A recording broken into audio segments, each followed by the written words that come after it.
যে তারেক রহমান এই বক্তব্যগুলো কেন দিয়েছে, বা হাসনাত এই বক্তব্যগুলো কেন দিয়েছে, বা নাহিদ এত বড় বড় কথা ভারতের বিরুদ্ধে কেন বলেছে, বা ইউনূস কেন এত বড় বড় কথা বলেছে।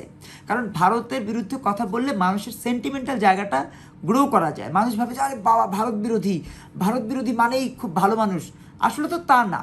দেখেন সেন্টিমেন্টাল জায়গা থেকে দেখেন, আপনার সার্জিস, হাসনাত, এই যে ওদের যেই 14-15টা ছেলে যারা এই বৈষম্য বিরোধী ছাত্র আন্দোলনের নেতা দাবি করেন, তারা কিন্তু সারাটা সময় ভারতের বিরুদ্ধে কথা বলেন। কিন্তু ভারতের কূটনৈতিক মহলে তাদের সবচেয়ে বেশি যোগাযোগ, ভারতের কূটনৈতিক মহলে সবচেয়ে বেশি যোগাযোগ তার প্রমাণ তৎকালীন জাতীয় নিরাপত্তা উপদেষ্টা আর পরবর্তীতে পররাষ্ট্র মন্ত্রী খলিল সাহেবের লিঙ্কেজ ধরেই কিন্তু তারা ভারতের সাথে সম্পর্কটা বিল্ড আপ করেছেন বলেই তারা এই 6টা এমপি হতে পেরেছেন।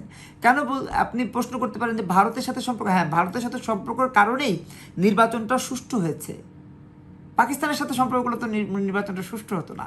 যতটুকু সুষ্ঠু, যদিও বলা হচ্ছে যে ম্যাট্রিকুলাস হয়েছে, ইঞ্জিনিয়ারিং হয়েছে, তো যা কিছু হয়েছে অতটুকুই, যে এখন যতটুকু বিএনপি করতে পেরেছে, জামাত ইসলাম করতে পেরেছে, এনসিপি করতে পেরেছে, ততটুকুও ভারতের সাথে লিয়াজোর কারণে হয়েছে। তা না হলে নির্বাচনটাই হয়তো হতো না।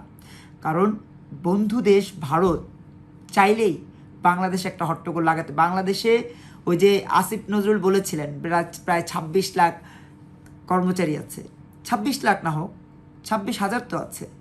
তো 26,000 যারা আছে তারা তো চুনোপুটি না, আবার বানের জলে ভেসেও আসেনি, তারা কোথাও না কোথাও ভালো অবস্থানে আছে। এখন আপনি যদি চিন্তা করেন